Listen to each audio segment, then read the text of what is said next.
Open door in 5. Oh. 4. Oh. Now. Oh, fuck. Let me in.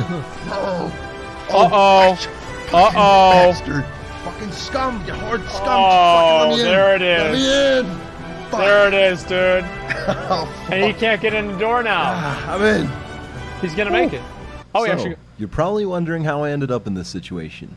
Yep. Well, last time, our hero fought bravely to overcome harsh perils and tough times, completing Black Fathom Deeps in Ashenvale and flying off into the distance. Beautiful. So how did I end up storming Scarlet Monastery, a dungeon way above my pay grade, wielding an extremely powerful weapon, with a group of gnomes, one of which I hold a lifelong grudge towards, who through a series of events I'll explain later, ended up unequipping all his armor to sit down and enjoy a regular day in World of Warcraft. And then, the Fire Nation attacked.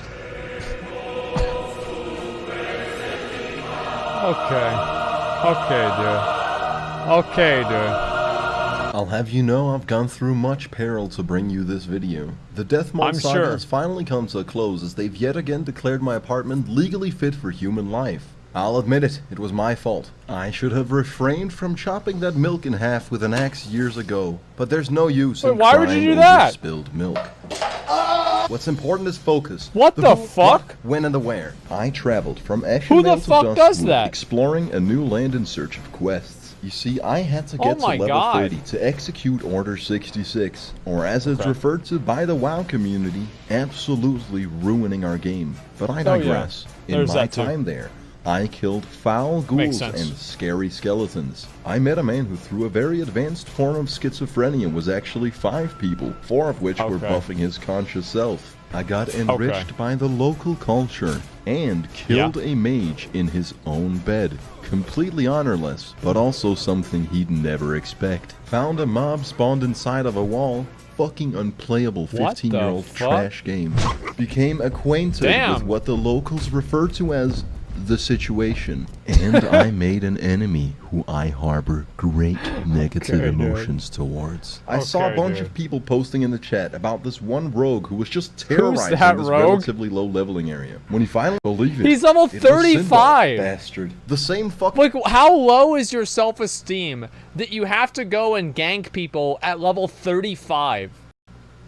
I mean, that's so, like, honestly, like, you know what it is? The dude can never find an SM group. He can't quest for shit. So he just decides, you know what, man? This is my life now. I'm never going to hit 60 anyway. I'm just going to go out there and gank people. That's what happens. Typical Horde player. Yeah. Can't find an SM group. That's what's going to happen instead. Guy from way back then. Getting ganked by a rogue in WoW is truly falling victim to one of the classic blunders. Fool me once, shame on you. Fool me twice, and I'll advertise the creation of a mob to hunt you down. All Horde players are just people that had awful parenting, and it was time to cleanse Darkwood of this evil. We used a formation that's in American football referred to as the Dirty Gremlin. We split up in 3 directions from where the rogue was last seen, and all act as bait. When the child in need of a proper father figure can't retain his misplaced emotions any longer, he strikes just as I expected. I rejoiced and truly tasted he got his ass sweet beat, victory. man. Sindolf should have known never to start a land war in the Eastern Kingdoms, but only slightly losing the Grey Level Alliance. Never going against the Night Elf when death is on the line. He killed me and logged off. And then I did something despicable. After reaching level 30 through various means which I'm not legally obliged to disclose, I went scouting for a guild, not because I lacked companionship, but rather because I was gonna take them for all they had. You see, at level 30 you get access to your warrior quests, which if completed give you access to Berserker Stance and the Whirlwind Axe respectively. Now through traditional means one could possibly begin to take on these tasks at level 30. That is where the guild comes into play. You see, warriors suck so fucking much at leveling that they almost sort of default into being the best scaling class in the game. It's quite unimpressive when you think about it. Here's my math. Due to the lackluster experience, warriors are in high demand, and guilds are oftentimes very invested in helping their warriors progress to a point where they can raid. Here's where the aforementioned ruse comes into play. I joined a guild and convinced this poor soul to help me through the entirety of my warrior quest chain, which requires a couple steps. First, we have a stern talking with our warrior class trainer, who tells us we need to travel to a faraway island. With haste, I return to Duskwood and enter possibly the biggest world PvP clusterfuck in the game, which both thematically and geographically is almost entirely like Vietnam. One of the actual inspirations behind this rumble in the jungle. Our goal is to make it to Booty Bay at the southern tip, where we'll not just pick up a flight path, but also take a boat to Merchant's Coast in the Barrens. I was terrified of all the Horde players, and I focused so much on avoiding them that I died to the mob. With a few minor incidents along the way, I managed to claw my way through the jungle and get to Booty Bay. Probably took that actually an hour. rhymes. That's actually bars. With the few minor incidents along the way, I managed to claw my way through the jungle and get to Booty Bay foot. On the real though, compared to how much my friends and everybody in this game was hyping this area up to just be a death zone, the Horde players were actually surprisingly nice, just letting a low-level player pass through. They don't give a fuck. I'll be sure to remember they don't care. And I'll be kind to these Horde players once I reach level 60 and return to this jungle with 100 men armed to the teeth. But I digress. I can relate. Now, if I had jumped off the boat well ahead of time, I would have been right next to the island. Instead, I went mountain climbing for 15 minutes before realizing I went the wrong way. To then find out that there's a fatigue system in the game. You can absolutely exert all your energy and drown. In World of Warcraft, you learn something new every day. I finally make it to the island and speak to Clannoch Magleod, a reference to the musician, who wants me to kill Big Will, who's actually also a reference to the musician Big Will. After doing this man's dirty work, we learn Berserker stance and begin the hard part of the quest. We journey all the way to Hillsbrad foothills, tie to Helcular, up through the Alterac Mountains, and speak to Bathra the Windwatcher, who gives us the WoW class quest equivalent to 40 shots of tequila. At once. We gotta bring him 8 life root, 30 blood scalp tusks, and an essence of the exile. The life root is pretty cheap, but we'll be bankrupting our economy for the essence. You see, to make it you need 8 cresting, burning, and thundering charms. Something I could spend a week grinding or just buy on the auction house. After getting scammed by various Chinese auction house bots, I headed to Stranglethorn Vale to meet up with the man who was spending hours of his life helping out a new guild member. For no reason. Blood scalp tusks I never knew Greek was such a nice guy. This is crazy. And by that, I mean agonizingly slow, this is unreasonably inconsistent, and altogether an irreconcilable experience void of any gratification. We have to kill trolls until I have 30 tusks. It's not unusual to kill 10 without getting a single drop. There is one area where a lot of trolls spawn, but we got killed there 5 times in a row and decided it wasn't fucking meant to be. Which left us with the option of farming this much shittier part. It felt like the good area, but sugar-free. Like the discount experience for the losers who couldn't hack it. Great value trolls. Tusk farming, and I wasn't having fun. In the jungle, there's no mercy. You kill people to steal their mob. You kill people to layer them. In fact, you kill people just because you fucking can. It's not like you got anything better to do whilst waiting several minutes for a troll to spawn. I started farming these tusks at 1:30 a.m. and it took a solid 2 hours before I had 30. By this point, my man had actively been assisting me for nearly 4 hours. Oh my fucking We then journeyed back to the Alterac Mountains to complete the final part of the quest. After Bathra cooks up a potent concoction, we perform the summoning ritual.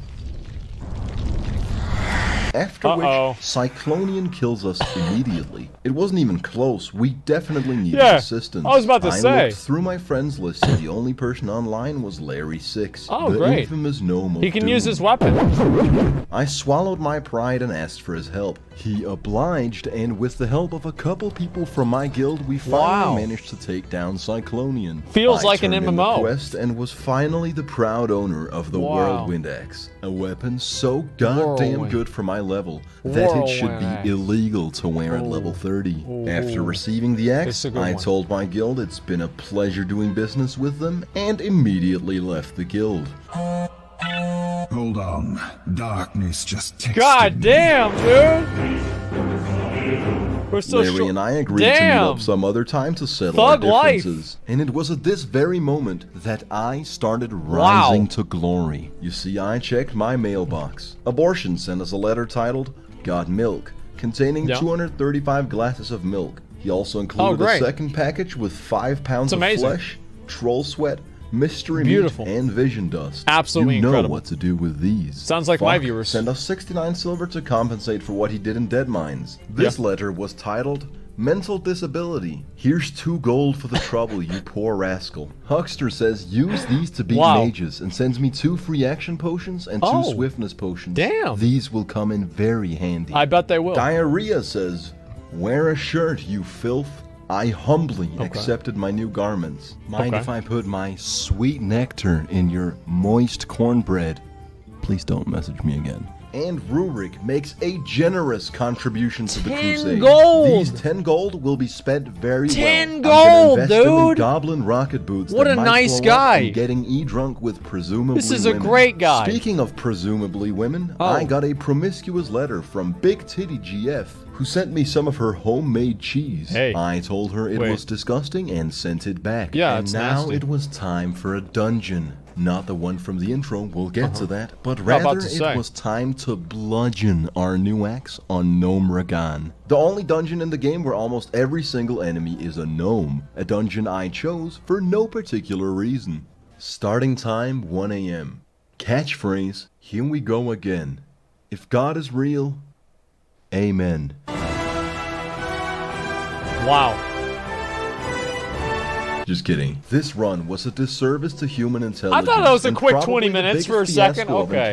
During All my right. 100+ hours That's in good. Azeroth. It's honestly impressive that this many things could go wrong at the same time. Check it out, right? I couldn't get the first key You're card only to drop, starting. probably because of a bug, but possibly due to unfathomable bad luck. So no quest XP for me. Later we survive an ambush, after which Blastmaster Short Fuse sets off an explosion and closes the entrance to the tunnel. Somehow, I managed to walk through the rubble just at the moment before the invisible wall gets put into place. And there I stood, completely soft-locked.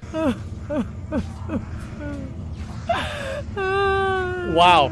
I couldn't Hearthstone out or get my health to 0. Had it not been for the Warlock summoning portal, I would have had to start a new life as a cave dweller. Our whole group then goes on to miss the second punch card, and our warrior needs for a ring with spirit and stamina. This caused Tractor, our mage, to have a mental breakdown. Fucking retail kid. On the chat, I managed to aggro a group of mobs. Classic WoW community. Stand still and watch me die. I call Tractor a Redditor. He leaves the party, and I managed to get exactly 11 out of 12 essential artifacts before having to Imagine give up. being a Considering Redditor. literally everything went wrong, I thought it couldn't possibly get any worse. So I find a new group and start all over. That's good. That jump was perfect, by the way, and on purpose. Gnomeregan, or Gnomeregan, Gnomeregan, whatever. Gnomeregan is a stale experience with a bit of charm to it.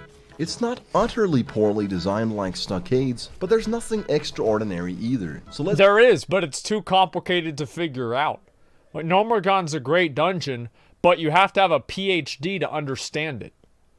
Like, you have to have not just a PhD, but a PhD in Gnomeregan. Like, if you don't have at least a master's degree in physics, don't even bother going into this instance. It's a waste of your time. Skip past all the boring shit. 5 AM, we wiped to these arcane nullifiers and got to re-experience Blizzard's patented, gruesome, walk to your corpse gameplay. We make a calculated jump that brings us within an inch of losing our lives. I get disconnected. After reconnecting to the Blizzard multiplayer experience, I use the auto blow too, because might as well while I have the chance. It's not like I'll ever do this godforsaken fucking dungeon again. Then, after a long night of harsh grief and misfortune, it was time for the boss. That's good. You already know what I did. If you've seen the first 3 videos, you know the pattern, you know what's coming, you've seen this before. Going utterly against the suggestions of my comrades, I charge in whilst our healer has 0 mana, proceed to die without popping my health potion, and somehow I still have the fucking nerve to ask for a goddamn revive whilst my whole group gets slaughtered. After we all wipe, I had to undergo the walk of shame. After spending a amount of time to get back to the boss room, this is really funny whenever I'm not in the group. It's at this point that I'm supposed to feel satisfaction. But let me tell you, no matter how many completed quests I have in my log, no matter how close I am to hitting level 32, there's absolutely no happy juices left in the brain when you're at the tail end of an infamous WoW session till the sun rises. Having had my fill of dungeon grinding, I decided to go on an adventure, seeing as I'm the type of person who would rather spend 3 hours of my life than Google the next appropriate zone for my character. I started at Hillsbrad Foothills, went through Silverpine Forest, and found a giant purple ball in Dalaran. I met this undead priest who danced with me and licked me, after which I'd earned his trust. I led him into a faraway cave and fucking killed him. I swam across Lordamere Lake and met this old couple living in a house. I found out the hard way that they don't take kindly to strangers. No, they don't. When I finally got away from them, an assassin unstealthed and killed me in cold blood. And then I did all that again, in wisp form, after which I entered Horde territory. What could go wrong? Tirisfal Glades apparently wasn't scary enough, I decided to venture into Undercity. What's in here? I quickly changed my mind. Now here is where my exploration took an unexpected turn. I saw a Zeppelin for the first time, seeing as it was garrisoned by death guards, packed to the brim with Horde players, and headed to an unknown destination. I immediately knew I had to board it. Using corpse walking, I res inside the airship and fly off into the distance, eagerly awaiting unknown lands. Now the very unfortunate thing was that an orc found me. Considering I revealed myself, that really shouldn't have come as a surprise. As he enforced natural selection at its finest, I managed to hold on to dear life just a tad longer by doing my sexy dance. When he started skanking, I actually thought I was safe. But lo and behold, he was still gonna end me. And just as I'm about to die, we entered the loading zone to Kalimdor. Having mildly better internet than my oppressor, now we can go over to Orgrimmar. I seize the moment and jump out of the blimp. I land safely in the water and swim to the shore. However, it didn't take long for me to realize that this was no place for a night elf. With a great sense of urgency, I decided to take the airship back. In Durotar, you can expect to run into just a couple Horde players taking advantage of the free public transit. I zoom past them and hide in the cargo hold. Everything was going smoothly until I was yet again discovered by an orc. I tried to he'll be nice. This guy will be nice. You won't attack him. Discovered that he had all the leverage. Very polite. When he inevitably tries to stab me, I jump out of the Zeppelin. I survive the fall just to be met by a small army of Horde players that can all see the big red arrow above my head. I suppose what happened next was to be expected. I'd had enough of this shit and took the Hearthstone home, flew to Theramore Isle, and ran through Dustswallow Marsh. With only a handful of deaths, I trek my way through the Barrens and make it to Thousand Needles. So my gnome friend here is one hit away from dying. Naturally, I do everything in my power to save him from this gruesome sheep, who much to my surprise turned out to be an orc under a spell. Man, look at that. That's just goddamn beautiful. Took me 3 hours. Now in WoW, you can't actually communicate with the Horde. Whatever they write gets distorted into Orcish, but people have figured out how to type shit in Orcish. And when I tried questing, only to be slain time and time again by this bastard who kept telling me to go back to retail, I'd had enough of this terrible place. In a last-ditch effort, I went to Gadgetzan to pick up a flight path so this entire journey hadn't been for nothing. And that was the very moment that I received a message from the gnome, asking if I wanted to join in on farming Scarlet Monastery, on the condition that I stopped picking on gnomes. Even knowing my track record with dungeons in WoW, I convinced myself that this was the move, seeing as the boss could yield an axe I wanted more than anything else in this game. Therefore, I went all the way back to Hillsbrad Foothills and met up with Larry. Big boy. And this is actually the funny part. Remember that entire journey I just described to you? Yeah. Now I had to do half of it again. And together with an individual who simply couldn't stop talking about how I should stop being mean to gnomes. So you like to pick on little guys, eh? Oh, With jeez. 10% luck, Oh, 20% jeez. skill, Gnomes, and dude. 15% It's a concentrated lifestyle power for of them. will, we actually make it to our destination in one piece. Now, if almost every dungeon leading up to this was a full-blown clusterfuck, this was a well-oiled machine. A symbiotic magnum opus, showcasing teamwork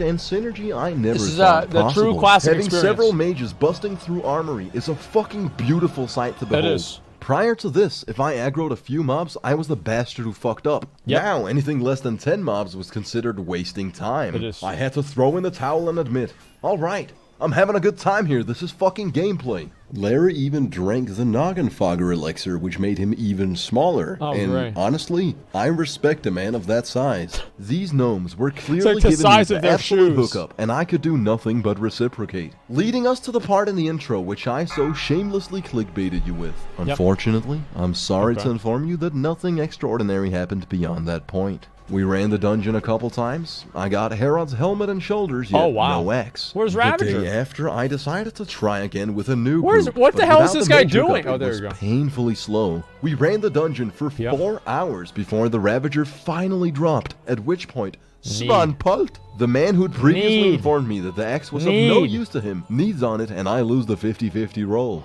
Dungeons in World of Warcraft, man. I'm starting to see a pattern here. What a dog shit game. What a dog shit As a silver game. lining to end the video on a high note, I rekindled with my bangin' WoW GF Elizabeth. Wow. She'd been grinding the real world, resulting in a solid What level a deficit, loser. landing me the power position in the relationship. That's right. Financially, I was a powerhouse. DPS-wise, I was a primal fucking animal. And that's why they always come crawling back, especially right. if you don't tell them about the letter from Big Titty GF. Anyways, that's the end of our journey for now. Two-time. Getting E-smashed with presumably women. Would our hero ever get the Ravager axe? Would Swak Wictus rise to the occasion? And what gruesome adventures awaits our hero? I suppose you'll find out if I don't quit playing this game. Which I might. Oh my god, dude. Oh my god, dude. I think the best part about this is, like, as a good player, or not a good player, but like an experienced player, right? You, like, see him sitting there with, like, a heroic strike queued up, and it's like, bro, just hit the fucking... Just go, and you hit execute, and he doesn't hit execute, he's just fucking around.